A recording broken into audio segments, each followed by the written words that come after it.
Hello, free people of the Rocky Mountain region. This is Brandon from Free State, Colorado, and we got Michael Vance here. Michael, how are you, sir? I'm doing good, Brandon. How about yourself? Pretty good, pretty good. Thank you. Yeah, it's I'm excited to get I don't know about you, but I'm excited to get into this. We have a lot of crazy stuff expected at the Capitol, and I don't know a better way to get started than just to hop right into it. I don't know, you know? Yeah, it's going to be a lot of fun. It's crazy for people who are just joining us. Every year we do a Free State Colorado does a legislative live stream every Sunday night. So we're going to talk about everything that's coming up this current week in the state legislature. Of course, the legislature doesn't convene until Wednesday, January 14th. So we don't really have a lot of bills to talk about or committee hearings or some other things like that. But we do have tons of stuff to talk about in terms of the background, what's happening at the state legislature, what are some of the big stories. We're going to talk about members leadership, how bills get passed, and kind of go into a lot of it. So you will be extremely well educated and very well informed at the end of this video. What do you think, Michael?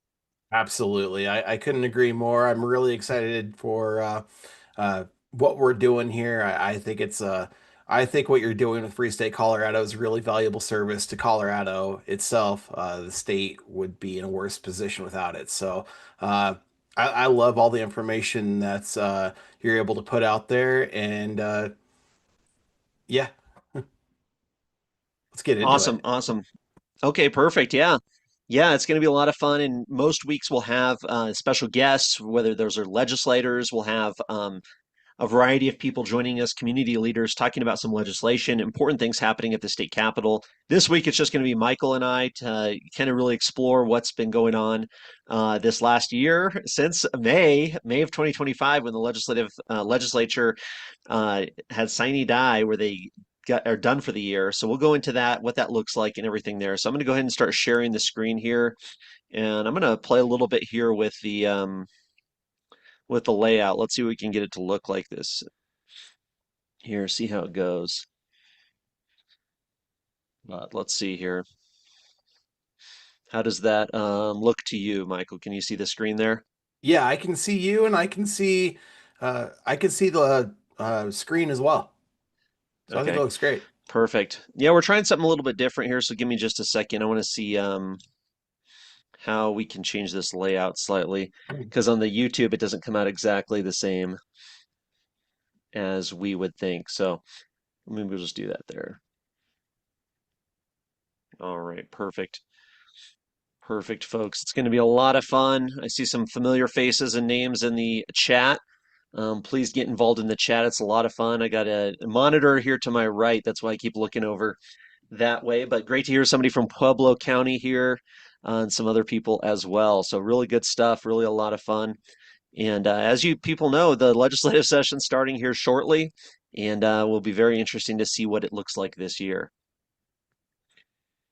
So, our schedule tonight, we're going to talk a little bit about some background. That's going to be the first order of business here, the makeup of the legislature, the timeline, who's who, then we're going to talk a little bit about what the live stream looks like throughout the year through the legislative session. And then we want to talk a little bit about your level of involvement, how you, the viewer, how you, the grassroots leader here in Colorado, can have an impact, get involved, and have your voice heard. There's so much that we can do on an individual level. And we really need this new era of citizen involvement where individuals have a voice and get involved and start showing up. I know a lot of you do, don't get me wrong, but it's great to have more people in the fight. And then we'll kind of wrap up tonight with some expected bills, kind of talking about some of the things we might be seeing here coming through the session. How does that sound, Michael? That sounds great. Perfect. Michael, if you want to maybe introduce yourself a little bit for everybody.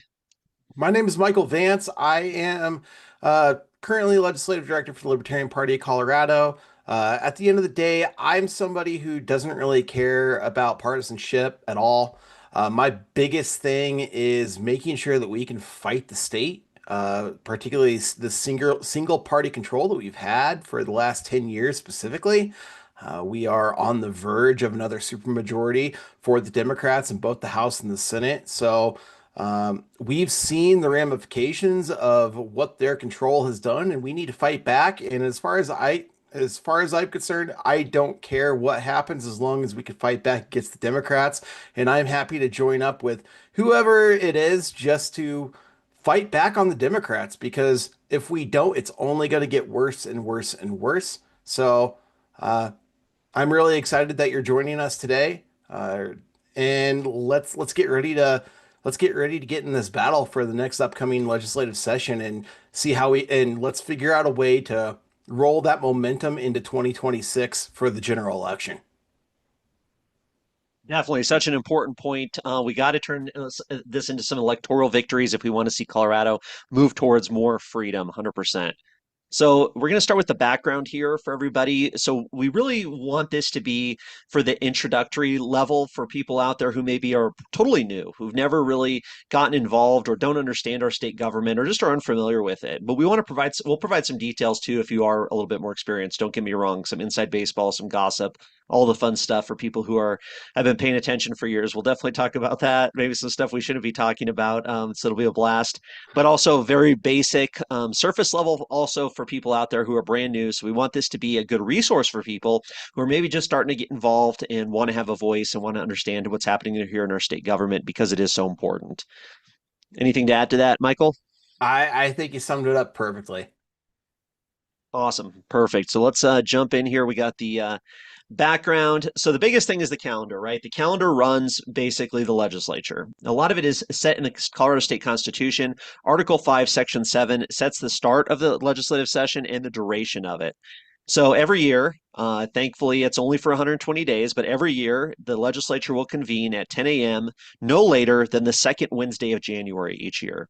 So they usually wait till that second January. So this year, of course, January 14th is the second January our second Wednesday of January and starting here at 10 a.m. So that's when the legislative session will convene for the year and they will last for 120 calendar days. Now, these days can be non consecutive.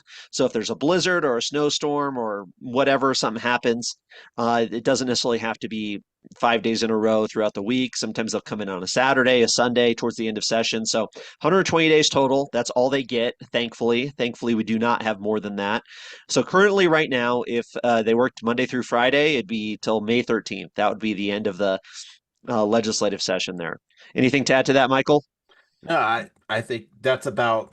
I should just say we're lucky that they don't start the legislative session earlier and then really try to delay it and wait for more public opinion, etc. They just cram everything into 120 days. They're 120 days of hell, but imagine if they had more time to really think and plot out in between those dead days that they might schedule in. So we just gotta be grateful for the schedule that we do have and that they haven't made it worse than it already is. 110%. We got some great people in the comments here. Good evening, Jerry Lewis, 719 Nate, Mike Dickerson. Good to see you, gentlemen. Flight Pilot Explorer, Mike. Good to see you. Street DJ, woohoo, let's go. Simone Rubino, Old Ben. We know who that is. Jason Fisher, awesome. Glad to see everybody. We are going to be in for a big fight this year in 2026 during the legislative session and the election, and we're leading the charge here. We are the frontline battle to protect liberty, to expand our freedoms, and to create a free state here in Colorado. So starting this Wednesday for 120 days, we will see what happens there. But really, the first 2 weeks, this is a statutory requirement. It's not part of the constitutional requirement, but there's a statutory requirement that there's these SMART Act hearings. So these SMART Act hearings will go for basically about 2 weeks, where all the executive departments, so all the departments that the state government runs, will have performance plans they review with the legislators in joint committee hearings, budget requests, the regulatory agenda, what they'd like to see done this year for their departments in the legislature. And these are, like I said, all joint committees with the Senate and the House. So it's really interesting. You can show up, you can actually testify. I know a lot of people are going to show up for the SMART Act hearings with the PUC, the Public Utilities Commission, and really give them an earful about the forced move to electrification and the banning of natural gas, and of course, the power shutdowns we had recently. So the SMART Act hearings are something not to be missed. You definitely do not neglect that. And if you show up to one of those, you can be one of the most informed people on that subject matter. I did a video with Corey Gaines on it. You can find on the Free State Colorado YouTube channel. But the SMART Act hearings are actually really important. Any thoughts on those, Michael? I think that's critical. I think it's really important to pay attention to those smart act hearings because a lot of what they're talking about is going to set up this upcoming legislative session. And I'm glad that you mentioned your video with Corey Gaines because another fantastic way to be prepared and pay attention to what's going on and have a better understanding of how they're trying to rule you is to pay attention to Free State, Colorado. Brandon has a ton of interviews lined up, uh, and you can get a lot of important insights about what's going on at the Capitol and all across the state through watching Free State, Colorado. Awesome. Appreciate that, sir. Thank you. Yeah, there's a lot of work ahead of us here, but we are leading the charge. Hey, Bombshell 1776, great to see you in the chat as well. Thanks for joining us. So, for the General Assembly, right, we're going to give you the breakdown here. There's 100 legislators. So, Colorado, for the entire state of Colorado, has 100 legislators that represent the people, that are basically in charge of enacting policy, passing laws, and really shaping our state from a regulatory and governmental perspective. So 100 legislators is broken down to 65 House members. Those are your representatives. You'll hear them called. 35 Senate members, as you may expect, senators. So the 65 in the House, 35 in the Senate, kind of similar. And Colorado does really mirror what the federal government does. So it's very similar. If you're familiar with that, you'll kind of see what's going on here. Leadership is elected by the caucus. Caucus is generally a political party, right? So the Republicans have a caucus, the Democrats have a caucus. They can break up into smaller caucuses than that, but really, leadership for each of the caucuses really kind of controls a little bit of what happens and decides which bills kind of go where. And there's some interesting points there. Any other thoughts on this one, Michael? No, I think you summed up this one pretty accurately. I think it's interesting to see the breakdown between the Senate and the House leadership. I think it's interesting. Also, one unique dynamic about the Senate versus the House is that the House is a 2-year appointment, and the not I shouldn't say appointment, but they are elected to 2-year terms, and the Senate is elected to 4-year terms versus a 2-year term in the U.S. House and a 6-year term in the U.S. Senate. Great point there. Yeah, definitely. It really breaks it up a little bit where every 2 years, or actually it's every 4 years in the state Senate, 6 Correct. years in the yeah, 6 years in the U.S. Senate. Like yeah, so make sure I got that right there too. So yeah, very interesting stuff. Really interesting dynamic. Same as last year in terms of the actual breakdown of the party control of the Senate and the House. So in the Senate, we got 23 Democrats, 12 Republicans. In the House, we got 43 Democrats and 22 Republicans.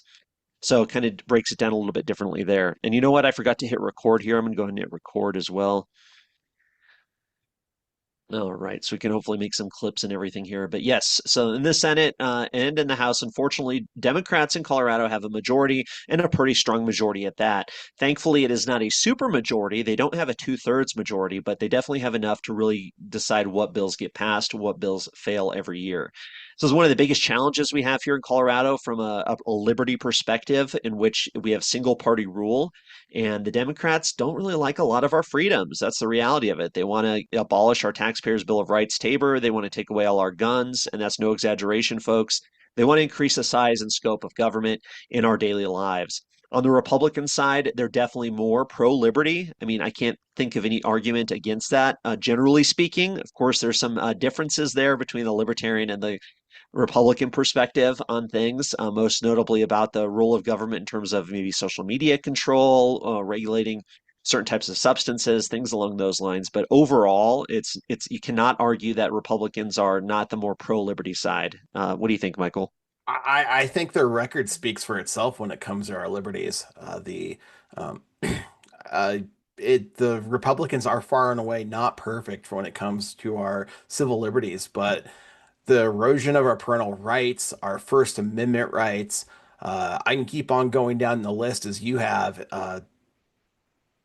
There's a lot of progressive Democrats that want to absolutely ruin Colorado. For example, the last time that we had a Republican majority was 2010 through in 2011. 2012, we've been Democrat ever since inside the Senate, and the last time the Republicans won a election was 2016 in the House. So we saw what that control has been. We have a current governor who claims to be a quote unquote libertarian, and we all know by his record how unlibertarian he has governed us.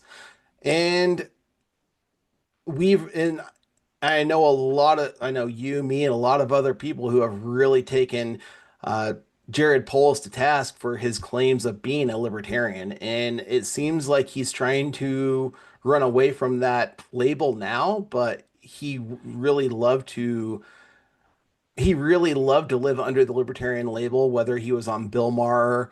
Reason Magazine really praised him, and then they finally had to take that take that libertarian label back and really question his libertarian credentials after Senate Bill 3. And it's amazing how it took certain people, how it took a lot of organizations that long to really get rid of that or really question his credentials as being a libertarian. Um, when really he's just another authoritarian who's looking to control almost every single aspect of our lives, and when he doesn't, it's honestly shocking. Yeah, very true, very true. Jared Polis is an authoritarian who wishes he was a libertarian there. So on the state Senate side, big majority there. I really think there's an opportunity for Republicans to pick up at least 3 seats in the state Senate this year. That would be actually do wonders, believe it or not. But on the Democratic side, since they have control, they decide who the Senate president is. So that's James Coleman, a Senate president. President pro tem is Daphne Michelson Janae, longtime legislator. She was in the House for many years. Majority Leader Robert Rodriguez. Interestingly enough, he was the only one to vote in the executive council to vote against live streaming committee hearings. I think that should be brought up, definitely. Assistant Majority Leader Lisa Cutter from your neck of the woods down there, Michael, and Jeffco. Majority Whip Nick Henriksen, whose last year is there at the state legislature down in Pueblo. That Senate seat is going to be one of the most hotly contested Senate seats here in 2026. Republicans can definitely pick that one up. Majority Caucus Chair Dylan Roberts. And then on the Republican side in the state Senate, we have Minority Leader Cleve Simpson.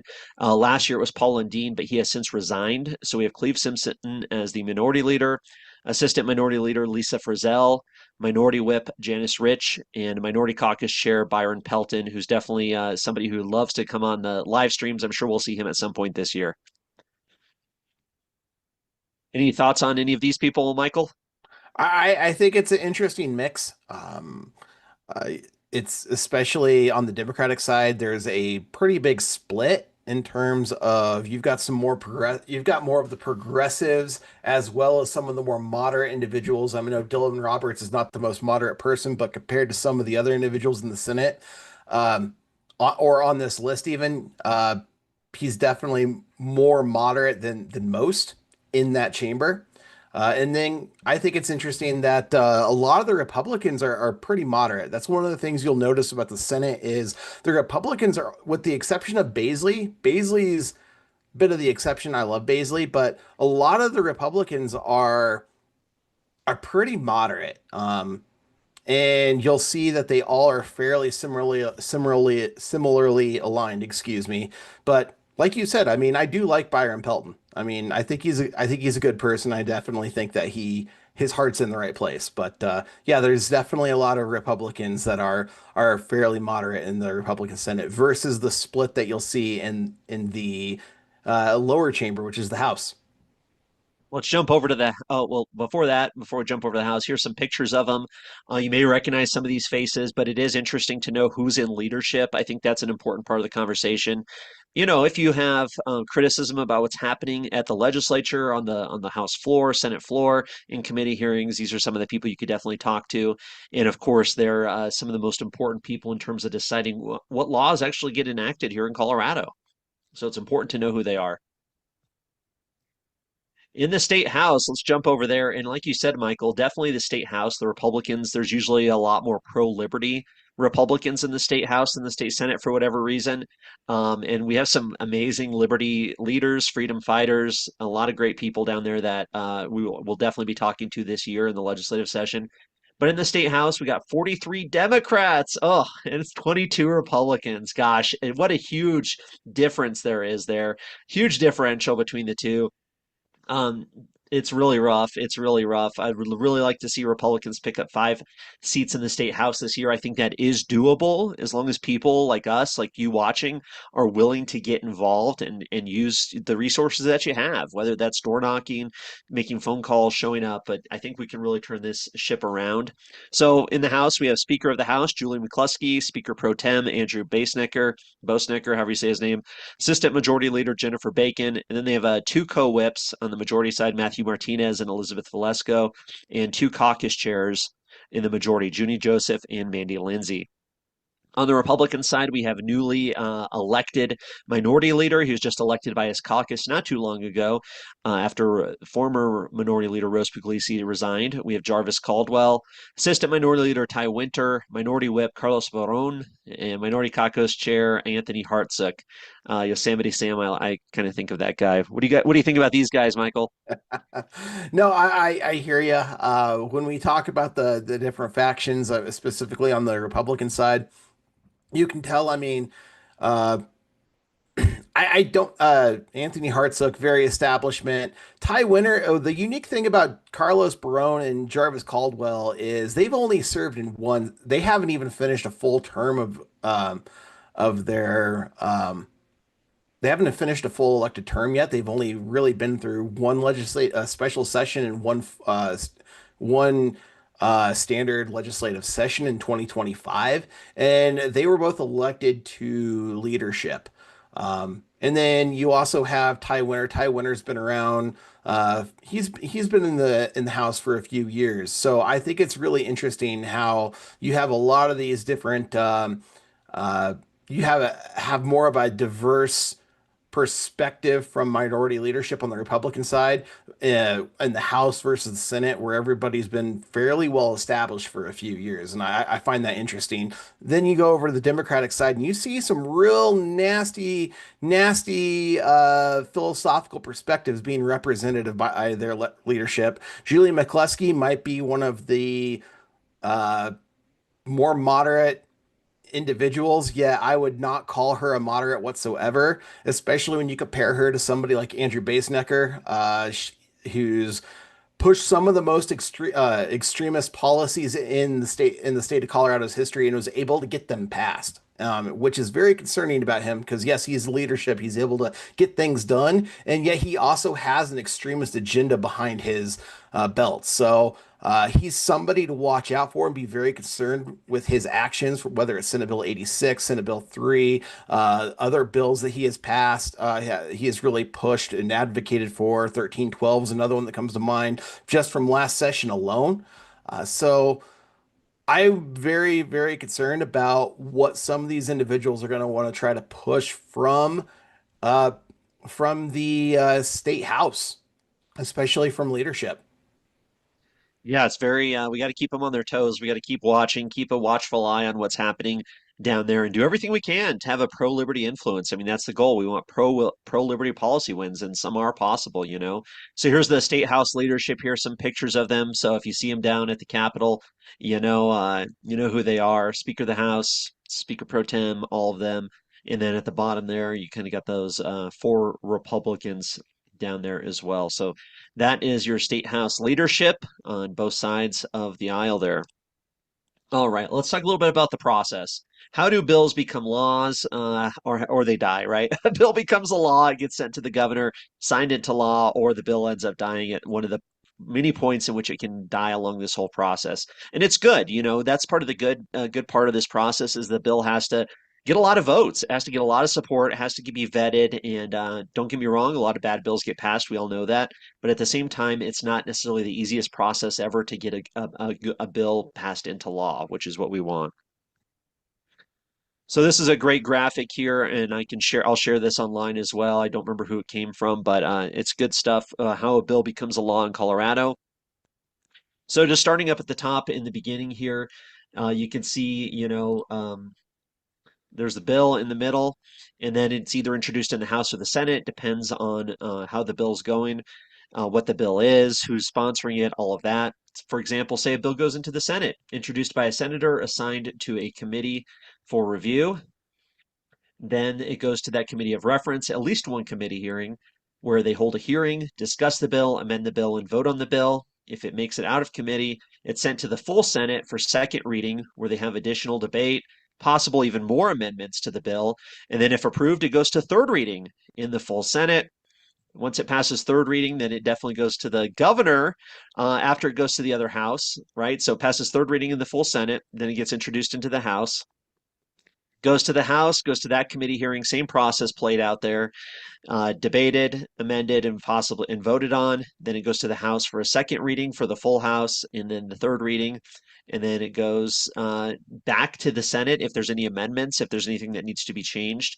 So if a bill is amended, changes are rejected by the Chamber of Origin. A conference committee of the Senate and House members meets to resolve the differences.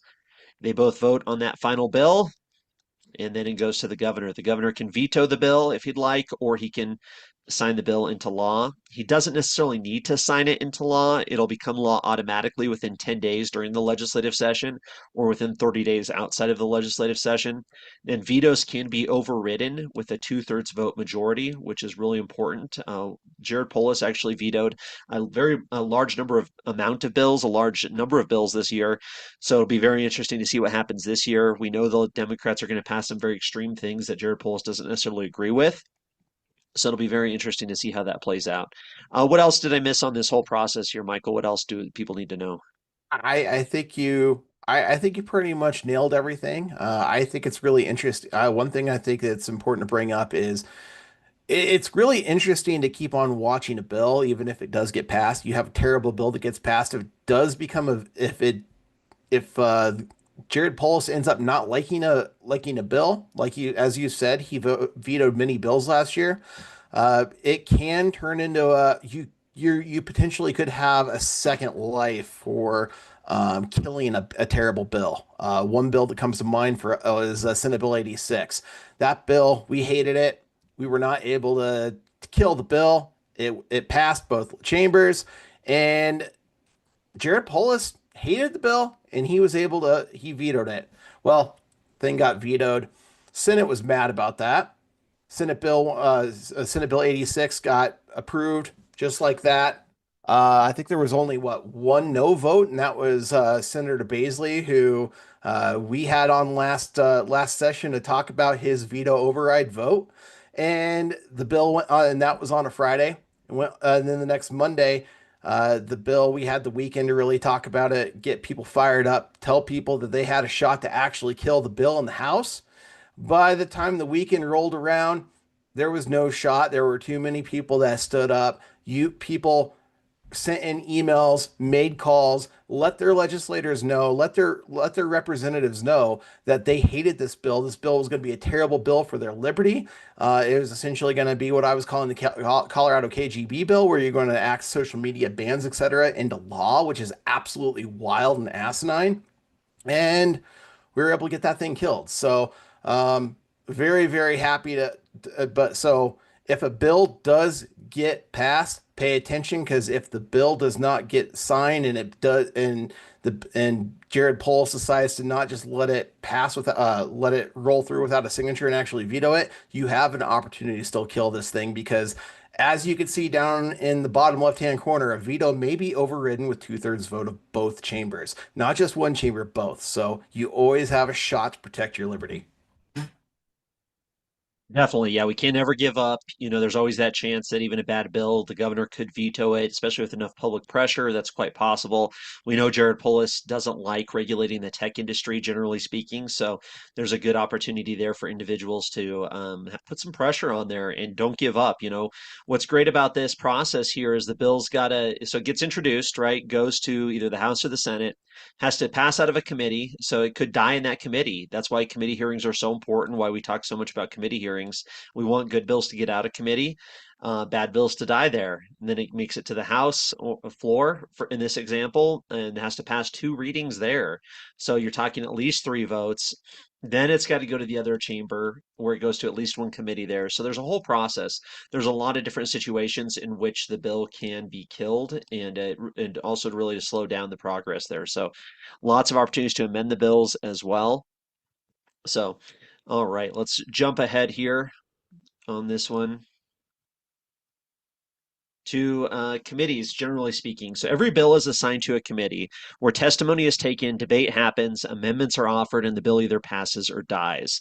And the key point there is that's where testimony is taken. It is so important for individuals to show up at committee hearings, to speak, to have a voice, and to look these legislators in the eye and tell them how bad their bill is, or to go there and support good pro liberty legislation. So important for individuals to show up and have a voice. We can't let these authoritarians pass bad legislation without anybody saying no. We have to have at least somebody say no. At the very least, that's what we can do. It's we got to do more than that, obviously, but we can't neglect that as well. So important. What else should people know about committee hearings? You have three ways to testify. It's critical to testify. You can either testify in person. That's the best way to testify, but sometimes people live in the Western Slope and they just found out about a bill. There's no way they can afford gas or even get off work or afford a hotel, especially last minute notice. And sometimes they love to play games and move the committee hearing around from week to week to week or day to day. So if you can't make it, there you also have a Zoom option. That's another critical way for you to be able to testify, get your voice heard, and speak to these people in person. And one of the unique things about Colorado is they have the opportunity to cross-examine you, aka just ask you questions about your perspective, and you never know what you might be able to say to these people to change their mind. A lot of times, these people might come into these committee hearings thinking they're going to vote one way, and what you say to them is an opportunity. Yeah, what you say to them does have the ability to change their mind. I'm not saying it will every single time, but I'm saying it can happen. And as Wayne Gretzky says, you miss 100% of the shots you don't take. So give yourself the opportunity to push for your freedoms every single time you can. Definitely. Very, very important. And we have so many good pro liberty leaders down at the state capitol. We have bills that are actually going to increase our freedom, shrink the size of government, give us more of our money back, and restore our Second Amendment rights. We have to show up and support those as well. Even though we know the Democrats aren't going to pass them, we have to show up in support of our good pro liberty legislators. They're taking so much time and effort to put good bills forward. Us as a community of liberty minded Coloradans need to show up and show them that support and speak in favor of the bill. It sends a message too. It sends a message. So there's going to be some great bills coming up, which we'll talk about a little bit later. But just to stick on committees here, House committees, these are the different committees that meet during the legislative session. There are also year-round committees, which we won't really get into, but these are some of the committees that you'll be testifying in or seeing the bills go through. So they're assigned committees based on the subject matter. So that kind of gives you an idea of where that bill's going to end up. Obviously, if it's education related, it's going to go to the Education Committee, Business Affairs and Labor, Energy Environment, Health and Human Services, Judiciary, State Civic, Military and Veterans Affairs, Transportation, Housing and Local Government, Appropriations, Agriculture, Water, and Natural Resources. I read them out of order there, sorry, but nonetheless, that's where the committees are. That's where you're going to go and testify in a bill, and that's where there's an opportunity for that bill to be killed or to be passed or to be amended. On the Senate side, it's pretty much the same. There's a little bit of variation there. You have the Agriculture and Natural Resources Committee, Appropriations, Business, Labor and Technology, Education, Finance, Health and Human Services, Judiciary, Local Government and Housing, State Veterans and Military Affairs, and the Transportation and Energy. So a lot of different committees. It's important to know who's on those committees, and we'll get into that here in a little bit. And then because you can talk to those legislators and find out if that bill is going to pass or if it's going to fail, you know who to talk to specifically about certain issues. Because, it's not a hopeless battle, folks. If you know this bill is going through the Senate Finance Committee, for example, and you know that some Democrats maybe are wishy-washy on that issue or don't necessarily support it, there's a chance to kill that bill. But it's going to take public outreach to the legislators to have some vocal opponents and let them know what the right way to go is. Any other thoughts on these committees there, Michael? No, I think those are all great points. I think Ben has a great question in the chat, which are the go-to die committees, because they do like to play games with these bills from time to time. There are certain committees that do get nicknamed the kill committees historically. In the Senate as well as the House, the State Veteran and Military Affairs Committee gets nicknamed the Kill Committee because they'll just send a lot of bills there to die. But I did notice that last year a lot of bills were passing through that would have historically been considered a Kell committee bill and would have just died right in that would have died in that committee that day during the hearing. So that does change from time to time. Also, there were a lot of rumors of shenanigans that they were going to try to play and remove more committees or Republican seats from committees so you could have an even more stacked deck against the Republicans. Going into this legislative session, that was something that Duran and McCluskey were really advocating for. So we'll have to wait and see what all of the committees will end up being from a Democrat to Republican stack. But if that's the case, that could be very concerning. Specifically, think about education, think about healthcare, think about our gun rights, parental rights, Tabor rights. You can go on down and go on down the list, and there's a lot of possibilities for the Democrats to really harm us during this legislative session. So watch out and be ready to and use this time to craft your um, motivational speech to your friends, family, and neighbors for 2026. That's one thing I really want to push all legislative session. Watch what they're doing specifically in these committees because they'll play a lot of games in these committees, and then make sure to bring that up time and time again throughout the election season because it's going to come up, and these people need to pay if they're going to mess with our liberties. Definitely. Committee hearings are great places to get photos of legislators, to get recordings, to pay attention, and for you to give a great speech. Maybe you're somebody who wants to run for office and you want to have a great speech down at the state capitol, impassioned speech about a bill. A committee hearing is a good place to go do that. So after passing out of committee, the bill goes to the full chamber. So that's really the next step in the process there. Might go to multiple committees, of course, but it goes to the full chamber. Here's a picture of the state house up in the gallery. Took this last year when I was down there, but you can kind of see it's great. As Representative DeGraff had mentioned, the people are above the legislators, as it should be. It is the people's house. It is the building is for and of and by the people, as our government is. So we, the people, are above the legislators, and the legislators are actually even above the governors.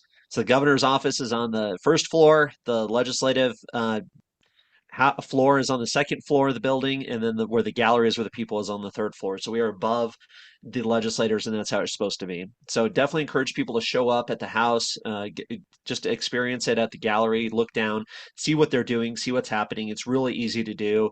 It's a great opportunity for you to participate and understand how the whole process works. And you can watch a lot of weird stuff happening down in the well that's not going to be seen from the Colorado channel if you're sitting there at the gallery. You'll see a lot of Democrats, especially playing games on their phone, not really caring, not paying attention whatsoever.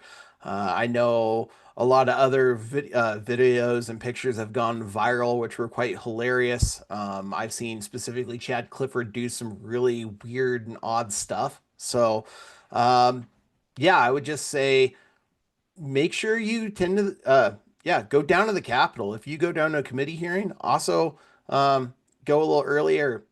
Yeah, definitely go a little early and catch a session, go to the well and watch what your legislators are doing and how they're treating you from a legislative perspective. Yeah, and as Fly Pilot Explorer points out, get a good picture of legislators eating cookies. Yeah, you could get a big tub of cookies on one of their desks. You know, it's a great photo, or maybe somebody wearing a mini skirt who shouldn't be caught dead in one. Anything like Yes. that. It's fun to show up down there and see what's happening. Like Michael said, I mean, you could take pictures of them coloring, playing on their tablets, playing these like games that they shouldn't be and not paying attention. It's good information for you to get out to the public and get that to go viral on social media. Fly Pilot Explorer asks, what hours do the legislators hold? Generally speaking, they're there in the morning from 8 or 9 in the morning, depending on when the first when it's going to convene that day.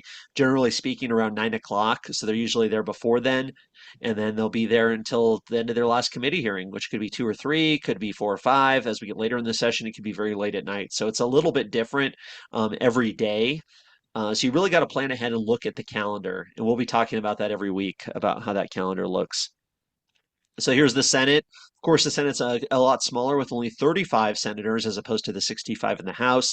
But still, this is kind of like red. The House is more green, and then the Senate is more red. Or you can go in there and view what's happening. The Senate is usually less exciting, as kind of Michael pointed out earlier. Not as much happens there in terms of the fireworks, but you never know. There could be some good fiery speeches or some really interesting things happen. But there's the state Senate. Any thoughts on this one, Michael? I think that's a really good point. When it comes to extremes, you have more far left and a little bit more to the right. Republicans, good liberty Republicans in the House, and then in the Senate, everybody is much more closely ideologically aligned. I would say the Democrats are a little less extreme in the Senate, with a few exceptions. You do have the Senadora, or as uh, our great base Ken DeGraff says, the Conquistadora, um, which I love. But and Stomping Tom Sullivan, who never misses an opportunity to stomp on his own son's grave. Um, he's in the Senate as well, but you also have a lot more moderate Republicans in the Senate as well. So yeah, if you really want to see a lot of fireworks and people going back and forth, the House, as you said, is the one to go look at. Is the one to watch. Yeah, definitely. And get your kids down there if you, especially, if you're homeschooling or something like that, or they're off school, come down to the Capitol, show them how the whole process works. The Capitol building itself is beautiful. They have tours throughout the week. You can sign up for a tour. There's so much you can see down there, so much history. There's so many stories in that building. It's absolutely fascinating and definitely worth your time just to visit. And when you visit when the session's going on, maybe you have people out of town or something, like the session's going on and it's a really busy, hectic day, and there's like lobbyists running around and maybe the zoo's visiting and they got animal. Like it can get really crazy and really interesting. And then you just see these random tourists walking around, not knowing what's going on. It's pretty fun and just being down there sometimes as a fly on the wall and seeing what's happening. So, like we were saying earlier with the bills, has to pass three times in each chamber, has to make it out of at least one committee hearing. Could be multiple depending on the bill. If it's got an appropriation, if it's going to cost some money, it might have to go to the appropriations committee as opposed to the other committee of reference. Then it's got to end up on second reading on the House floor, often a voice vote. So, second reading, even though it'll be recorded on the legislative website where you can actually see who voted. Generally speaking, it's not always obvious how they voted in terms of a recorded vote. But on a third reading, that's where it's recorded on the screen. So that's so important. On third reading, that floor vote, that's when you get this screenshot like this, when they push the button and they see what's going on down there. And you can really get a screenshot if you're watching the Colorado channel, which is a live stream on YouTube that our state government puts on. Or if you're down there, you can get a picture of this as well. So pretty interesting stuff. But to see how they vote, these are important records. This one was just one I had handy. Senate Bill 215. So Senate Bill 2020, that's when this bill was. It originated in the Senate. Is bill number 215 that year back in 2020. This bill raised your insurance costs. It raised everybody in Colorado's costs of insurance in order to subsidize insurance, health insurance for illegal immigrants. So that's one of the big things this bill did with Chris DeGray Kennedy, who's now trying to create a progressive income tax, raising taxes on Coloradans, taking away our table refunds, and having unlimited tax increases, basically. So I think it's really important to keep track of who votes this way, right? Because you might have somebody who's running for higher office, like Shannon Byrd, to see how she voted. She's running for U.S. Congress right now. It's like, oh, wow, Shannon Byrd, you actually voted back in 2020 to raise people's health insurance costs so you can subsidize and give hundreds of thousands of illegal aliens here in Colorado free insurance.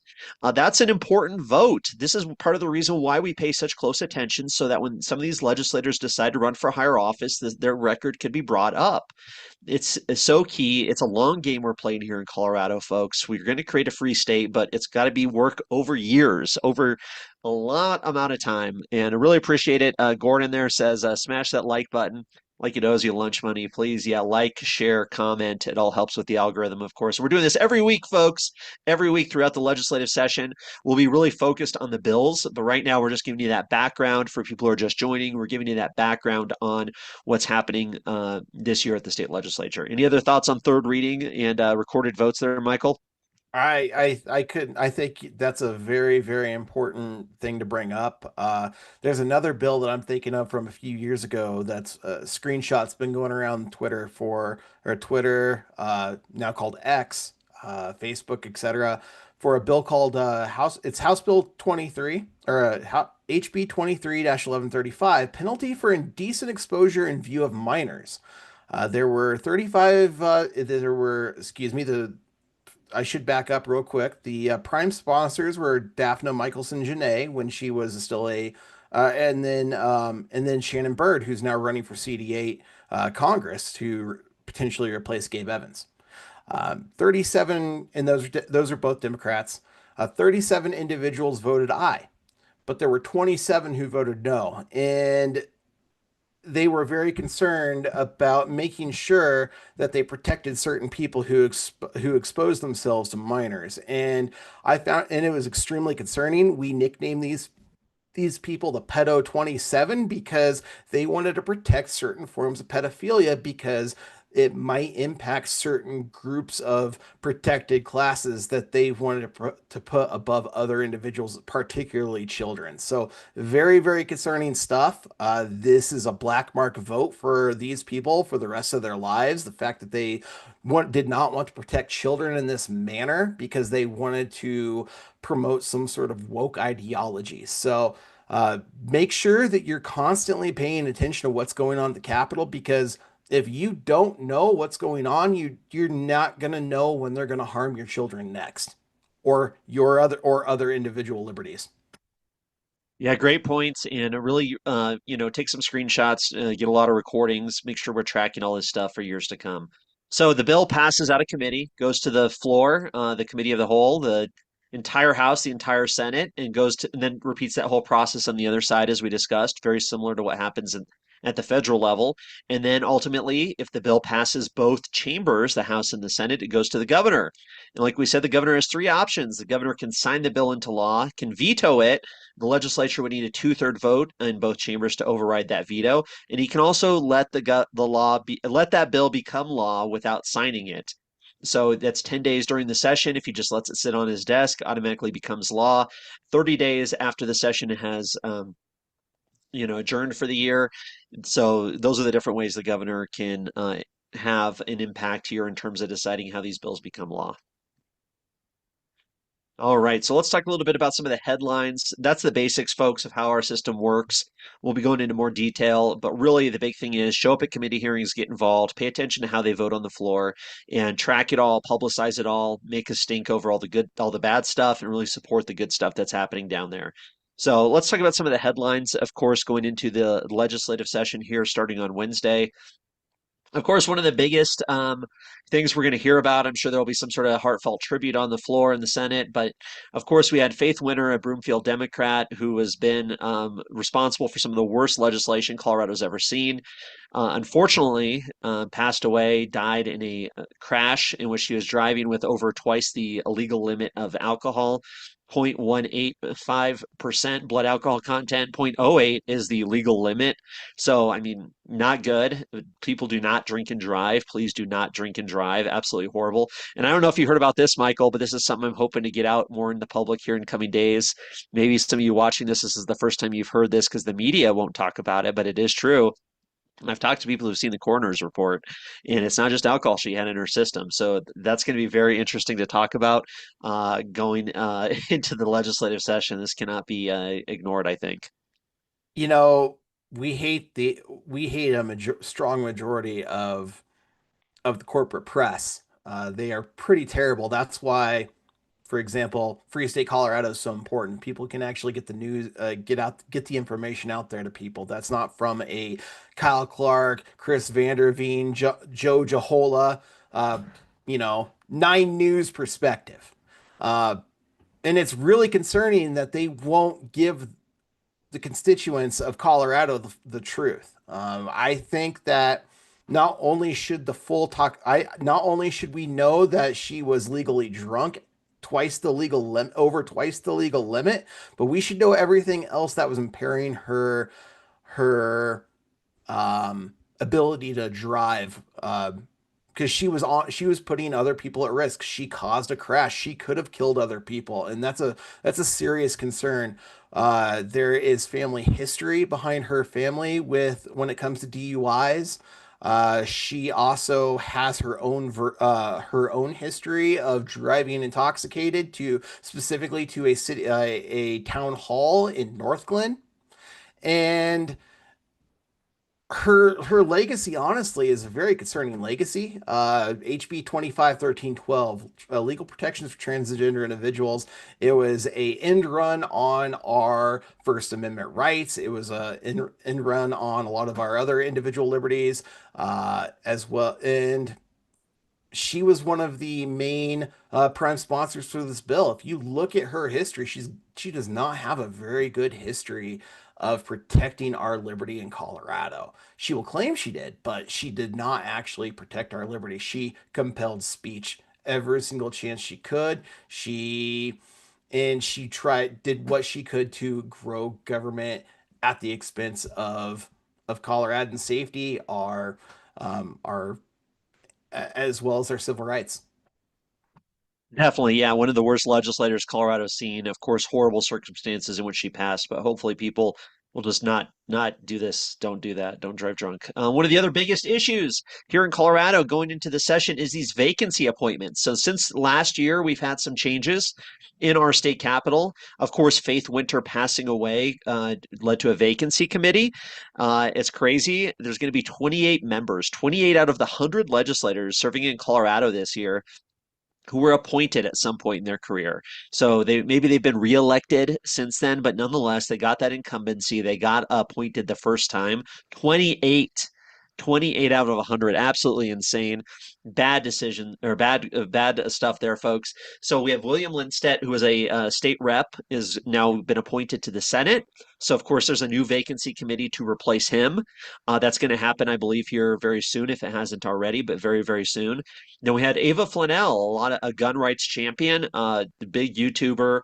Really excited to see what she can do down at the state capitol, appointed to House District 14 after Rose Puglisi resigned. Really excited to see Ava Flanell become one of our liberty leaders, one of our outspoken proponents of freedom. Really excited. I know a lot of people are really hopeful that she can use her big social media reach to really get more eyes on what's happening down at this Gold Dome in Denver and really get people fired up, educated, and motivated to have some electoral changes this year. So really excited, Ava Flanell down there. Be very interesting to see. Also, Scott Slaw. Uh, Ryan Arbogast, one of the most controversial Republicans this last year, resigned before the special session is out. And then we have Scott Slaw, or actually, right, yeah, right around this special session time. And then we have Scott Slaw, who's up in my neck of the woods. House District 64 is my state rep. So Scott Slaw is a freshman legislator. I've met him, talked to him, really excited. I think he's going to be a good champion.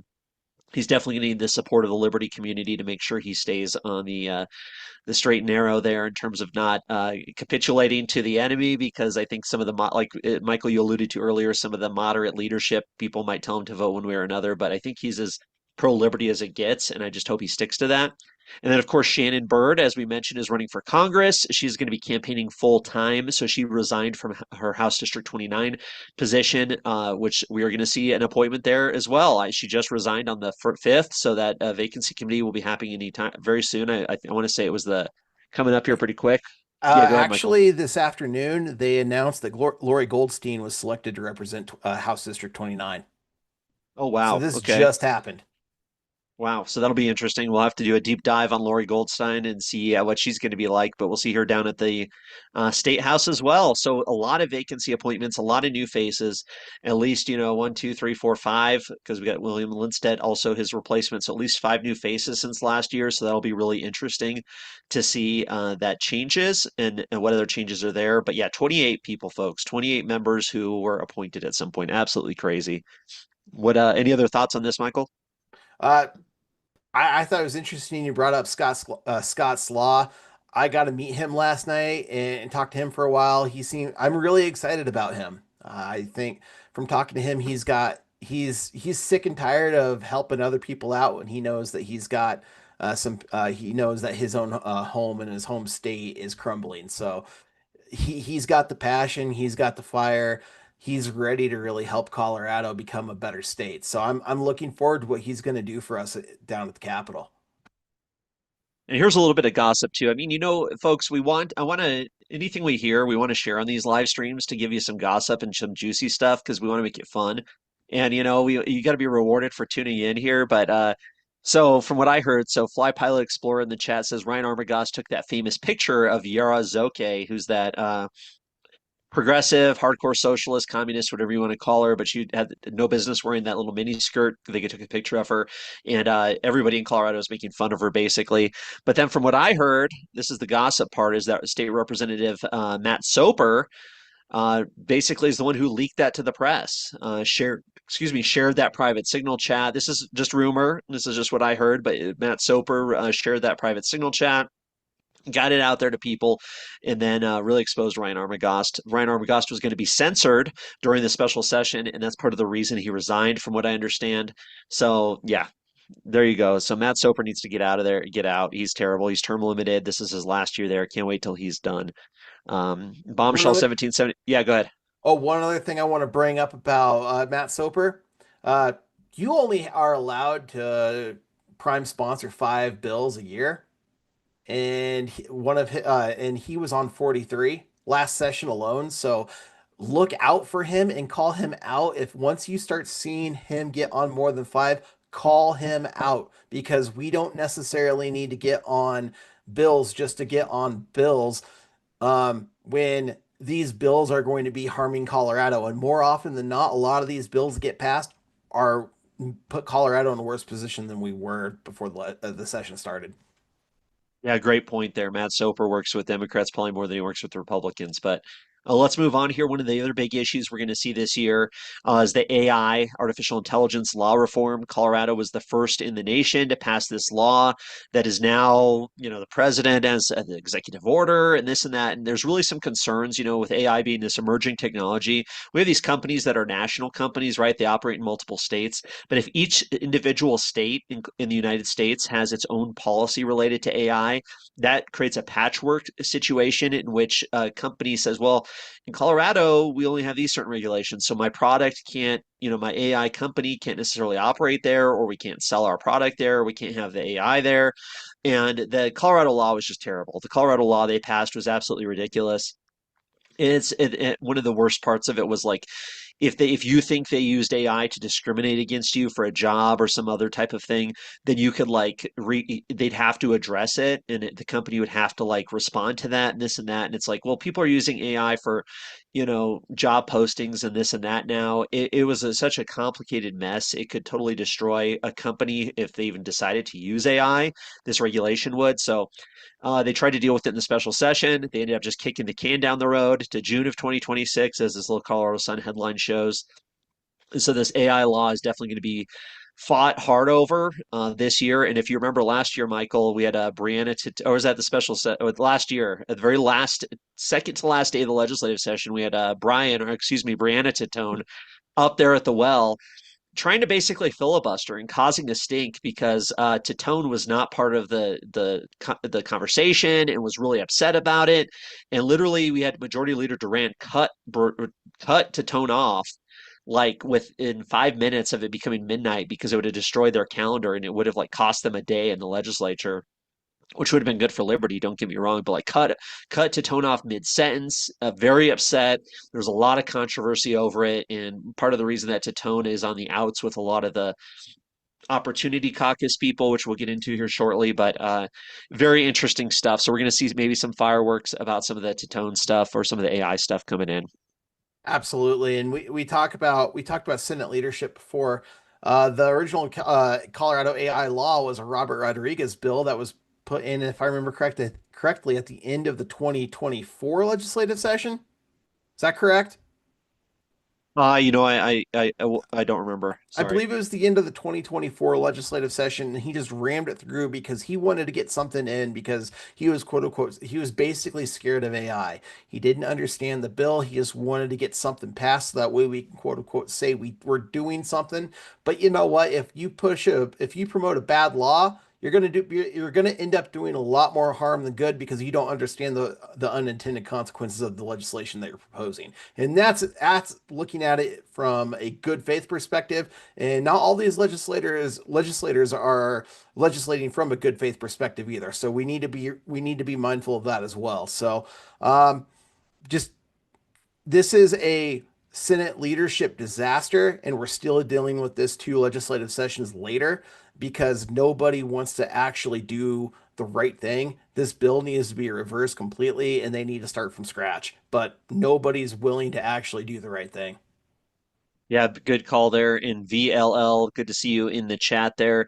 Said Soper also helped the Dems balance the budget when an orbital threw it off. If Soper hadn't done that, they would have been able to run down the clock, killing 1309 and 1313, two absolutely horrible bills this last year. So yeah, great points there. Tone running for treasurer is a joke. Completely agree. No chance. Less than a snowball's chance. So we also got energy. Energy is going to be obviously becoming one of the biggest controversial stories here in Colorado. Do Coloradans have a right to energy? Do we have a right to use natural gas? Of course we do in a free society, but the Democrats don't agree with that. We're hearing rumors they're going to move up their green agenda from 2050 to 2040, maybe even something for 2035, 2030, more stringent requirements, basically forcing people to abandon natural gas as an energy source, driving up costs and creating an authoritarian situation in which we don't have the full capability to heat our homes or cook that we should. We really do as free people. So bad stuff there. Of course, the Republicans pushing back on all of that. Energy is going to be a big fight at the state capitol this year, especially when you look at what's been happening on the federal level, where federal legislation has maybe cut off a lot of the funding for some of these green projects and these rebates for electric vehicles, for example, and all this and that. So we'll see what Colorado ends up doing. The Colorado state government doesn't have any money, so there's very limited in what they can do, but it'll be very interesting to see. No, yeah, I'll just say this real quickly. The number one energy that everybody has to push back on, the number one issue that everybody has to push back on is energy and the affordability of energy, especially all the way from now all the way up until November, because it's only going to get worse. You need to watch out. I know Brandon's had some great videos on the PUC, what they've done. I love especially how what Ken DeGraff calls them, the Polis Utility Commission. And he calls them all policites. That's absolutely what it is. They are trying to destroy energy in Colorado, and it's at our expense, making it completely unaffordable to even survive. So, this is a real threat, and everybody needs to be pushing back and really use this as a motivator going into November. Definitely, 100%. And then, of course, Trump, that's going to be one of the biggest things. Expect to see some stuff about immigration, right? Kicking out ICE, banning them from using masks, blah, blah, blah. We'll see that, all the federal cuts from the Trump administration. Of course, the whole theme of the Democrat legislature is going to be Trump. I'm sure the speech on Wednesday from the majority leader is going to be all about Trump or something akin to that. So, of course, that's going to be a big issue, just like it was this last year. And of course, it is an election year. It is a big election year, as Michael, you were just saying. We got at least 14 primary elections of sitting legislators. So there's going to be a lot of fighting there. So look for some grandstanding, look for some of the legislators to use the session to help them on their campaigns. We have 16 legislators who are not running again. So that's in addition to the 14 who are being primaried. So we could have, 30, I mean, we could have a third of the legislature or more be totally different a year from now. So that's going to be very interesting to see. We won't necessarily, I don't know that we'll see any moderation in the policies from the legislators necessarily. Maybe on some of the swing seats, they'll kind of vote how they have been voting. But that's going to be a big issue. And of course, all the dissatisfaction in the parties where you kind of have the Democrats going at each other and the same on the Republican side will be very interesting to see. Yeah, I thought it was interesting last night when I was talking to somebody who's down at the Capitol a lot, and they were talking about, as you mentioned, Polis's vetoes, and those vetoes absolutely enraged the Democrats, whether they were the moderates or the progressives. Everybody is angry on the Democratic side at Polis, and yet this is the final year of Polis's agenda. He's term limited. This is it. So it's going to be very interesting to see how Polis legislates. If he's going to really bring his pen out and really try to really try to veto a whole lot of bills that he sees as bad bills, or if he's just going to really push everything through and say, "I'll push this through. I'll make a deal as long as you work with my agenda, I'll let everything slide through." It's going to be really interesting to see, and then how that is going to translate into 2026. Yeah, definitely. Very, very interesting stuff. There's the big rift in the caucuses, as we were just alluding to, but then also brought up earlier. So you got to watch or read about the Opportunity Caucus. I did a video about it recently, but there's a huge split and a fracture on the Democratic caucus between the progressive Democratic Socialist types and the quote unquote moderate types. We wouldn't call them moderate, but they would say that they're more moderate, this and that. But there's so much infighting on the Democrat and Republican side. It'll be really interesting to see how this becomes an issue throughout the legislative session. Really excited to try and exploit the split on the left. That wedge needs to be driven further, and there really needs to be some infighting there for some Republicans to have some good opportunities. So really excited to see that. If anybody watching knows how to push some of those buttons, please do. All right, so let's get into our live stream plan. So that's kind of the basics so far. But folks, every single Sunday night, starting at 7 p.m. during the legislative session, we're going to spend 1 to 2 hours, probably closer to 2 hours plus, going over the bills of the week, introducing you to some of our Liberty leaders down at the Capitol, and giving you all the tools you need to participate and be a vocal proponent of liberty and opponent of authoritarianism. So tune in on your phone, on YouTube, on your computer. It's going to be a blast. Of course, it's recorded on YouTube, so you can always go back and watch it later if you miss it, especially the interviews. That's always going to be the key parts there. And I'll try and make some clips throughout the week to get it out there to people. Like I was saying, every Sunday night, though, the bills of the week, how you can provide testimony and have a voice, our special guests, legislators, community leaders, etc. So if you're watching this here at Free State Colorado YouTube, you're in the right spot. So join us every week. Just set a calendar reminder or make sure you're there, especially if you want to know what's going on in our state government. Any thoughts, Michael? I'm looking forward to seeing everybody every single week. Definitely. Oh, great intel here from VLL. FYI, Doherty, Lindsay Doherty, Dirty Doherty, I call her, is uber pregnant. She's going to give birth soon. Does that mean she'll be on opportunity leave? She heads the Opportunity Caucus. That might be a great opportunity for her to avoid exposure, to avoid people challenging her, and to avoid these ethics committee complaints that are going her way. So we'll very much see that. It'll be very interesting. Hey, She's Justin my Sane, good to see you again, too. I was just going to say she is my Senate representative, so I'm looking forward to seeing what happens with those ethics complaints. Yeah, very interesting.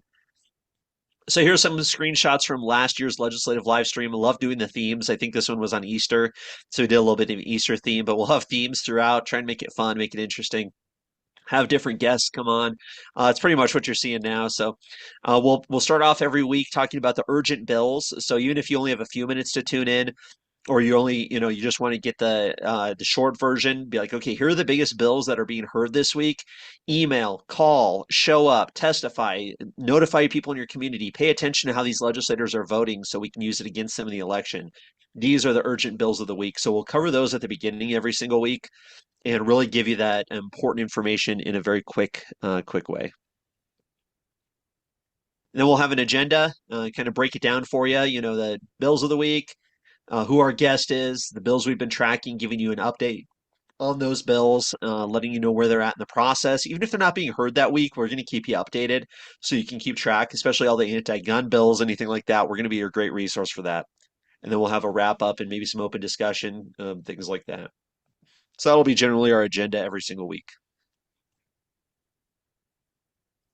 All right, and then we'll go through some of the different committee hearings. So the bills that are being heard that week, we're going to show you. This is a screenshot from last year. Said, hey, there's this bill being heard.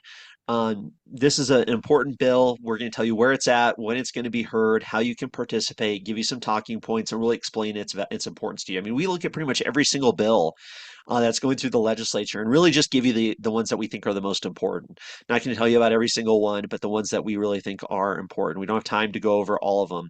Then we'll go into the legislative website, kind of show you the different bills, kind of show you the fiscal notes, who's behind it, who's sponsoring it.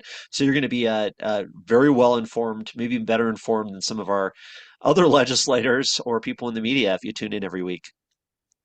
Here's some screenshots from some of our guests last year. We have Leslie Hollywood, great liberty activist there, Second Amendment advocate. We had Senator Mark Baisley. This is when he was talking about Senate Bill 86 and that absolutely horrible bill. Representative Scott Bottoms, who's running for governor, had joined us. Well, I'm sure we'll be talking to him again soon this year. Of course, our most based pro liberty legislator down there, in my opinion, Representative Ken DeGraff, always giving us an update on his bills and what's kind of going through the legislature. So it's going to be a lot of fun. Those are just some of the guests I assume we'll probably have on this year and some of the others, especially some of the new legislators. Then at the end of the every week, we'll go through these are the updates on the bills. So maybe that bill's not being heard this week, or maybe it's not in committee, but we're going to give you that update. Oh, it's being heard on the House floor. If this is important to you, reach out to the legislators. So we're really giving you the full picture about the key pieces of legislation that are going through our capital this year. You're going to know a lot, and it's going to be really interesting. So it's fun, I promise. Hopefully you're having fun tonight. But we keep it interactive, especially in the chat when we get guests coming in. You can ask questions to the legislators in the chat, which is always a lot of fun, or some of these community leaders. You're going to be some of the most informed people in Colorado. I know I keep saying that, but it's so true. And then election work, that's another huge reason to tune in every week so you can find information you can use in the election this year. So there's some key districts we're going to be talking about next week that you should really be paying attention to.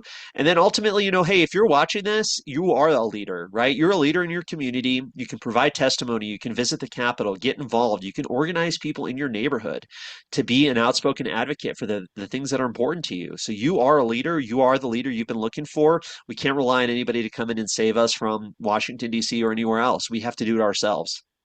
What else, Michael? I think you bring up a great point there. We are our own saviors.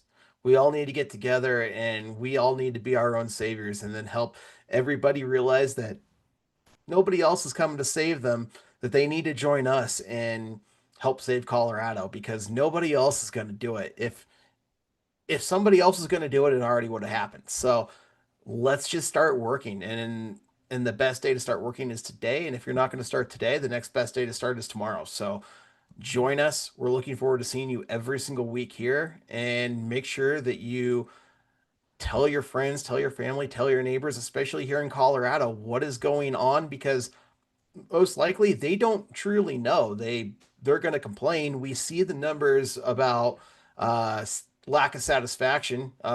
Even the Democrats with their supermajorities, they're experiencing all-time low approval ratings for their parties. So there is an opportunity to take this state back. People are sick and tired of the parties. So people are sick and tired of the direction of the country. Sick and tired, and most importantly, people are sick and tired of what's happening in their state. So get involved. Let your friends, let your neighbors know what they can do because I see way too many people talking about what they can't do, how everything's terrible in Colorado and how nothing's going to change. So you just need to move away. If you move away, you know what's going to happen? It's going to get worse here and then it's going to follow you. And because the organization's here, there's a template for how to make your state where you move to even worse. And if you didn't help and fight here, are you going to honestly ask yourself this question? Are you going to help and fight in a few years when it comes for you there? And the answer is going to be no. So join us and let's fight and we can take the state back. We'll definitely take the state back and appreciate Bombshell's comment. You can run for office. If you are thinking about running for office in 2026, this live stream is going to be so valuable so you can learn about the bills that are going through. So when you're out on the campaign trail, you can speak intelligently about them, know what's happening, and maybe find some good intel on your opponent that you're running against. So ultimately, folks, politics is a participatory sport. It is your involvement that matters. You having that voice, like Michael said, we can have a huge impact. There's so much opportunity in front of us. So one of the first things to do, folks, is find your legislator. Do you know who your legislator is? You can go to the legislative website, leg.colorado.gov, leg for legislator, leg.colorado.gov, Colorado General Assembly website. We're going to be on this website a ton this year. They just redid it. I don't really love it, but very important stuff. You're going to see the schedule. You're going to see the different committees. You're going to see so much happening. But this is so important. You can just click Find My Legislator right there. Find My Legislator partway down. You can also click on Legislators, Find My Legislator in here. You can type in your address. Use your current location if you have that turned on, and then find out who represents you. So important, so easy to do, so easy ultimately to do to find your legislator. Really important. So there's no excuse not to know who your legislator is. Know who that person is. Are they good? Are they bad for liberty? Do they need to be replaced come election time this year? If they're a state rep, they're up for election. If they're a state senator, about half of them are. So important stuff. Maybe they're running for higher office. And then download the directory. I think this is key too. This is something I really want to focus on this year because maybe you want to email everybody in a specific committee. Maybe you want to email or get a list of their office phone numbers. The directory makes it so easy. I wouldn't do it today because the directory is still outdated. I don't think it's been updated yet from what I saw. I could be wrong, but I'm going to wait till the session actually convenes and then download it. But you actually get the name of the legislator. I just downloaded the most recent one, their first name, last name, email, work phone number, the committees they're in, their party affiliation, their district for both the Senate and the House. Then, hey, I'm going to make an additional tab and break down all the committees with all their emails. It's going to be really good to do. But all you got to do is go to the state legislative website, hit legislators, and then there's right there, you're going to see it where it says download a member directory. So see, yeah, this was updated July 9th, 2025. And once that gets updated to this year, it's an invaluable tool for you to be able to have quick access on your own desktop or laptop to be able to say, okay, here's all the legislators, here's all the emails. Ooh, that bill that's really important to me is going through the Health and Human Services Committee. I want to quickly be able to email all the Health and Human Services Committee members and tell them to oppose this bill or to support it. So having that directory makes it a little bit easier to do so. So we'll definitely be keeping an eye on that as that becomes updated for the 2026 session.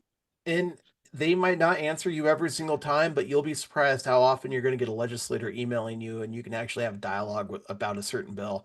And especially at that time before committee hearing has even started, there's a very good chance that they might not even begun research on that bill and they have no clue how they're going to vote. So that's another fantastic opportunity to influence a legislator. Yeah, if there's a chance of killing the bill, it's really going to be that public pressure that might actually do it, right? Maybe there's a bill that's like, the caucus doesn't care that much about it, but it's kind of controversial. They might let it die, especially in an election year. So you could be that voice. But I can tell you right now, if the legislators don't hear any feedback from their constituents, from the people in the community, then they're going to go up there and they're going to say that. They're going to say, oh, I see these people telling me about how bad this bill is, but nobody's ever emailed me. Nobody's ever called me. Nobody in my community, in my district, has ever told me that they oppose this bill. So I'm going to vote for it. And that's the reality of it. You hear that stuff in committee hearings all the time. So, how can you have an impact? You can testify, speak in person or remotely. You can do it over Zoom. You can even do it over a touch tone phone. If you have a dumb phone, not even a smartphone, you can still testify remotely. Did a video with Corey Gaines on that last year. Happy to share that again. Emailing the committee members, your member, anybody in leadership. It's so important and so easy to do. It's the bare minimum.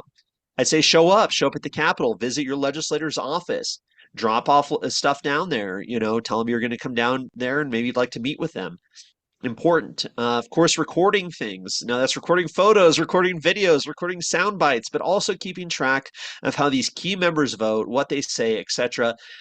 Say you get something on a hot mic moment where a legislator who's running for election in a highly contested race this year says something really stupid, and you end up getting that on video and it goes viral and they end up losing their election. That's worth it right there to show up or to pay attention, right? And then organize. It's so important for you to organize, find other people who agree with you in your committee hearings, maybe on Nextdoor, maybe on a Facebook group, maybe in your county, in your neighborhood, in your city. Find those other people. You can organize events to go down to committee hearings or to reach out to legislators. Maybe you say, hey, I'm going to help keep you up to date on all these important issues this year. But build a community with people. That's so important. I've shown up to committee hearings and made friends and be like, hey, you had a great speech. You talked about how bad this bill is. I agree with you completely. Let's exchange contact information and figure out how we can coordinate in the future to build a grassroots network of individuals who are going to have an impact here in Colorado. That's putting in the work, folks. That's actually having an impact. and then sharing all this information, right? So often people say, well, why has the Democrats taken over Colorado? Well, in my mind, they have the media on their side. They have so much control over the narrative. But what we can do is share this information, get it out to the public, get out to voters in those districts. But so often you talk to members in your community and they have no idea what's happening at the state capitol. They can tell you what's happening halfway around the world. They can tell you what's happening in Washington, D.C., but they can't tell you what's happening down in Denver on a piece of legislation that's going to directly affect their lives. So getting this information out, spreading it. We have such incredible social media influencers these days on the pro liberty side. There's so much opportunity, but this is all things you can do to have an impact this year that has a tangible result that's going to move Colorado closer to becoming a free state. What do you think, Michael? No, I think you're absolutely spot on. I really love what you said about recording. Uh, it makes me think of Chad Clifford, and I don't know if you how many of you remember this from a few months ago, but there was that clip of him talking about how he realized he was gay by seeing a little boy, and it was really creepy and disgusting. We wouldn't know that if it wasn't for somebody sitting down and recording what these legislators are saying. Uh, Make sure you're watching these people. You're going to be able to go on to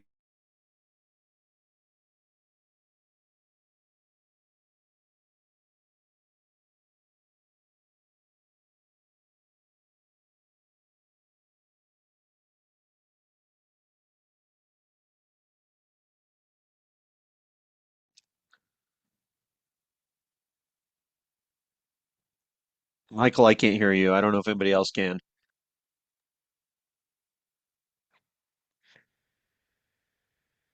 But as VLL stated, there's a video of Chad Clifford watching a drag show, and somebody caught him doing that in the state house.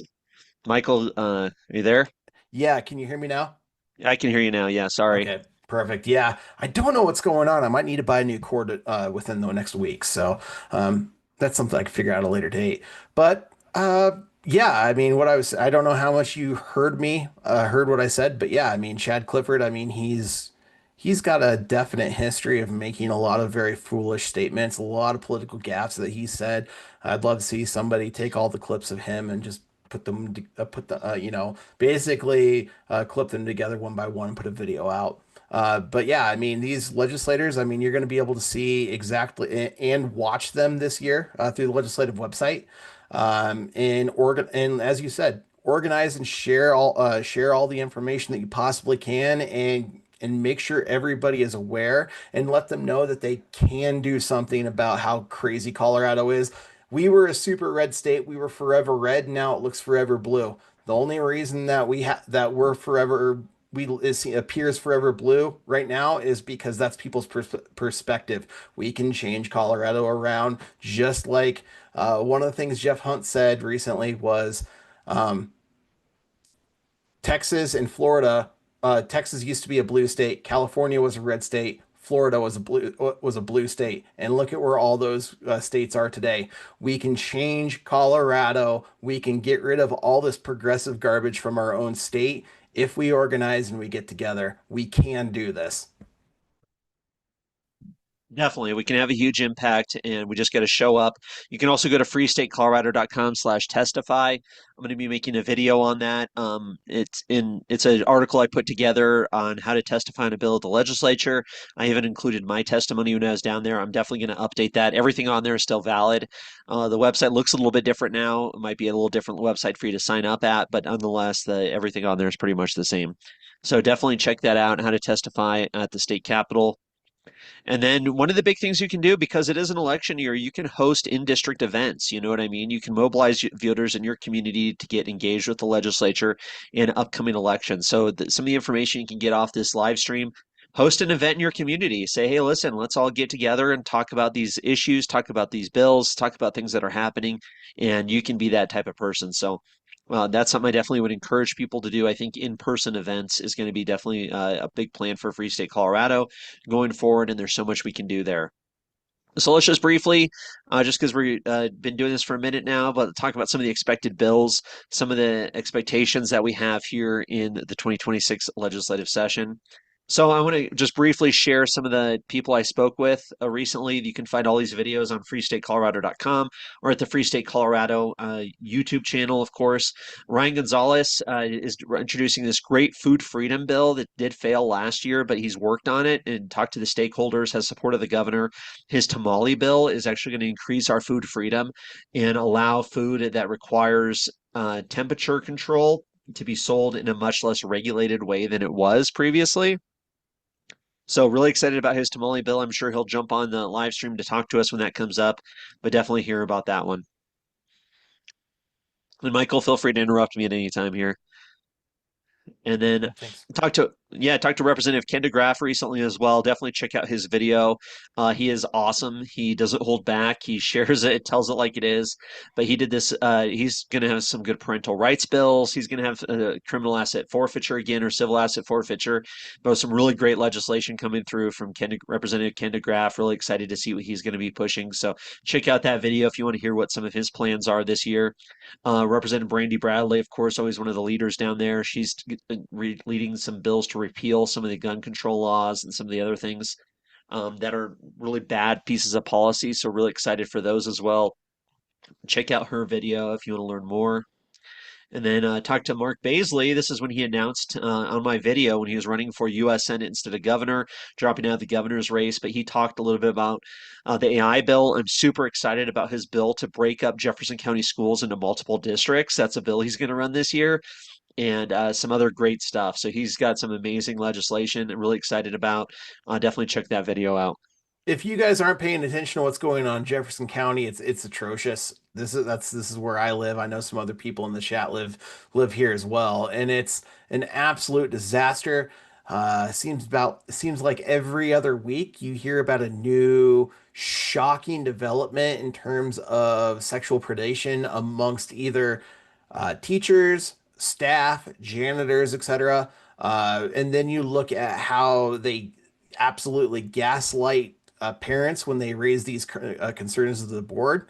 It's absolutely shocking what's going on out here. Me and my wife have to spend a lot of money to put our kid in a not public school just because of how terrible it is. We've homeschooled in the past, and the reason why is because we couldn't necessarily afford to put our kid in public school at the time, or put our kid in the school we were putting them in, and we'll do whatever it takes to and make those sacrifices to make sure that our kid is not put in Jefferson County schools. Whatever you can do, if you live in Jefferson County, get your kid out of public school. You have no other option. If you want to make sure that your kid is safe and raised in a healthy environment, you have to get them out of public schools. And a lot of parents are doing the same thing. In 20, I believe it was about 2,000, 93,000 students were enrolled in Jefferson County schools, and today it's at 60. I believe it's about 60,000 students 25 years later, and that's with population explosion within Jefferson County. So there's a real issue in Jefferson County schools, and they refuse to do anything about it. So get your kids out of public schools. I am absolutely ecstatic about that bill that Mark Baisley is introducing in this legislative session. Yeah, and then I just recently talked to Representative Dan Woog as well. He actually has some really good bills this year. I was really excited to see what he's proposing. Some good stuff here, but he's got a great bill that he's going to be introducing. I really am going to encourage people to show up and testify on it. But a bill to increase transparency for federal money coming into Colorado. So basically, tracking all the federal money that comes into Colorado and really providing that. And so I don't think the Democrats are going to like that, of course, but obviously the big fraud issues out in Minnesota and everywhere else. I'm sure we have it here in Colorado. But this bill that Representative Woog is going to run will really increase transparency. So great to see. Definitely check out that video with him if you haven't already. But really interesting stuff. Just put out this last week. So, of course, we're expecting some really bad bills. We're expecting some rough stuff coming in, just like we do every year. We know there's going to be some anti-gun bills. There's some rumors about what they might be. We'll see exactly, but we know there's some dedicated anti-gun legislators who are going to be running some legislation. We also know there's going to be some bills related to immigration, some anti-ICE efforts, I'm sure. Criminal justice reform, they're going to deal with the incompetency law, which could be a good thing, but also there's a chance for more soft on crime policy. One of the big stories we didn't talk about is that Colorado's running out of prison beds. prisons are overcrowded right now in Colorado. Maybe that's why crime is down. The might not be a might be the reason, really. Part of it reason at least. But that's going to be some big issues here. So we'll see if the Democrats just want to get people out of jails or if they want to add more beds. We'll see how that's going to go. That'll be really interesting to see. The state government is about $800 million in the red in terms of what they want to spend versus what they're collecting. So we'll see potentially some new fees, taxes. They're taxes, folks, but they call them fees to get around Tabor. But we might see some more fees, some repealing of certain tax credits, things like that, just to shore up the state budget. So that's something we're going to be definitely keeping a lot of attention on. And then also anti-energy bills. As we talked about, we know they're going to double down on this failed green agenda.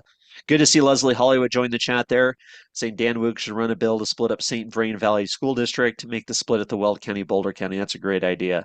And then Bombshell saying, coming from a family who has lived through some of the worst atrocities the school system could possibly commit, definitely pay attention and keep the pressure on your local school board. Yep.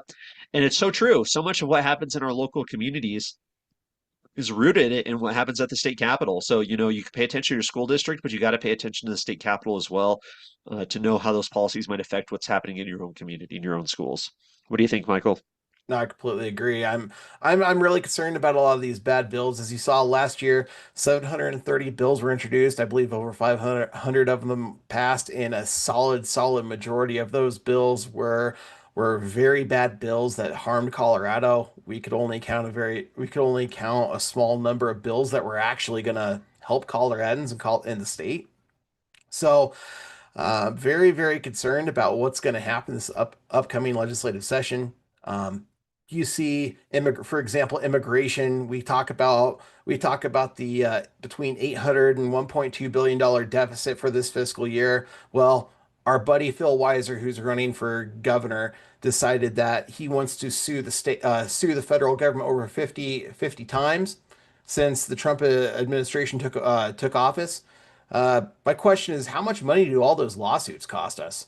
When all they have to do is shrink government a little bit, and they could well be within compliance. I mean, people might have a little bit of issue with a couple of things that the federal government might be doing, but overall, I mean, it's a massive overstep. Colorado's been overstepping for a very long time, and Trump, in a lot of ways, has really pushed back on Colorado, and we're throwing a fit and wasting even more money. So, a lot of our own issues are our own fault. So, I'm very curious how that's going to go over this next legislative session, and how they're going to try to throw a fit and use Trump as a crutch to excuse everything that they're trying to do against the citizens of Colorado. Yeah, definitely. Very, very interesting to see. So I'd love to hear any predictions from people in the chat if you know anything about what we might expect. It's going to be very interesting to see. I know we're going to be keeping our eyes open, but this is going to be the place every week where you'll find a lot of information you won't find anywhere else. And it's going to be very interesting, folks. It's going to be a lot of fun. But really appreciate everybody who joined us today. I think it was a blast. We have so much more we're going to be talking about throughout the legislative session, and it's going to be really fun to bring in some community leaders, some of our legislative friends, and people talking about important bills that are happening here at the state capitol. But what else? What else you got, Michael? What are some kind of final thoughts here? I'm excited and concerned at the same time. I know last year I went into this legislative session predicting a much saner legislative session as compared to 2024, and it was even more extreme. I hope and pray that the upcoming election really brings about a lot of sanity from our crazies, and they realize that they are overstepping, as even Ted Trimpa, one of the quote unquote destroyers of Colorado, has said on John Caldera's podcast, The Devil's Advocate. Which is my favorite guest on there, by the way, but that's a whole nother story. Um, but um, but yeah, I'm really hoping that we see a little bit of sanity. I don't necessarily think we're going to get it, but I'm really hoping and praying that we do get some sanity. And I want to highly encourage that everybody pays very close attention, listens here, but also looks up everything on their own. Looks listen to Colorado Channel. Go on YouTube and look up Colorado Channel, and you can watch everything that's happening in both the Senate as well as the House. You can watch the State of the State address that's going to come up here. That's going to come up here in the next few days from Polis. You can watch the Supreme Court justices give their state essentially we'll say what state of the court address. I forget what that one's called, but you can watch the Chief Justice of the Supreme Court give her address. You can see all the inner workings of the party. You can see Ken DeGraff go off on all sorts of crazy tangents, and it's absolutely wonderful. Him just sitting in the well, just trolling all these crazy progressives. It's amazing. Ask him about the penny tax sometime if you ever get the opportunity. It was a beautiful, beautiful amendment. Um, but yeah, I just encourage everybody to keep your head up and then talk with your friends, talk with your family, let them know that they do have the opportunity to make a real change. And if you see somebody online just going off about how Colorado is a waste and that you should move, well, tell them that's not true. Let them know. Ask them what they've done to make Colorado a better place. And then if they haven't done anything, encourage them to get involved. So, because we can turn the state around. We will turn this state around for sure. It's coming, but how amazing would it be to show up down there for a good pro-liberty bill and to have 100 people show up to testify remotely or in person, or to show 100 people to testify against a bad bill. We can all do something. This is the start. It's not the end all be all, but we have to really pay attention to some of the key legislators, the ones that are in those swing seats. That's going to be a part of our topic of conversation next week. We're going to talk about the most vulnerable legislators, the most vulnerable seats, and how we should be keeping an eye on everything they do, how they vote, what they say, how they act down at the state capitol this year, so we can use it against them come election time. So we're gonna have a lot of fun this year, folks. VLL in the chat there says universal health care, of course, is going to come up. I'm sure we're going to see something like that. Of course, we had the Mandami victory out in New York, so we're going to have the far left socialists empowered, feeling like we should enact some insane policies here in Colorado. Was it Yara or Woodrow or whoever was talking about the state-owned grocery stores? We might see some stupid like that. So it's going to be insane, folks. It's going to be really interesting, but we're in for the fight, and it's going to be a blast. I really hope you join us. Looking forward to it every single week here at 7 p.m. Tell your friends, tell your neighbors, tell your family, and hopefully we get some good showing from the Liberty community and have a huge impact during the legislative session, and we turn that into some electoral wins this year. But the 2026 election is we're in election season right now, folks. What happens in the legislature will have an effect on the election, especially if we make it so. So it's been a lot of fun. We will turn this state around. Thank you, everybody, for tuning in. Colorado is my Alamo for sure. Same here. I was born here. I'm going to die here, and we're going to fight here. So, really appreciate everybody joining in. Any kind of final thoughts, Michael? Uh, just stay focused, keep in the fight, and don't let yourself get discouraged, and don't let others discourage you. Definitely. There's more of us than there are of them. We just have to get organized. There's everybody in Colorado thinks they believe in liberty. Most people in Colorado actually do believe in liberty, and there's more of us than them. We can get organized. We just got to reach a voter outreach, leadership, and organization. We got to mobilize and organize the voters. We got to reach out to people in the community, control that narrative, and get good leaders in place. And we can definitely turn this state around. But it's going to take everybody's efforts. And you might think that your efforts don't matter, but they do. We're all just one person doing these things, and it's one person that tips that scale. So just keep showing up. You could be that next leader. You are that next leader in your community. So thank you so much, everybody. It's going to be a lot of fun. Make sure you subscribe to Free State Colorado and follow on social media everywhere. And of course, follow Michael Vance as well over on X. Awesome. Well, appreciate you, everybody. We're going to have a blast. It's going to be a lot of fun, but I think that's all we got for this week. Hey, see you next week, Brandito, and see you everybody else next week. Looking forward to it. All right. Take care. We'll talk to you soon. Bye. Well,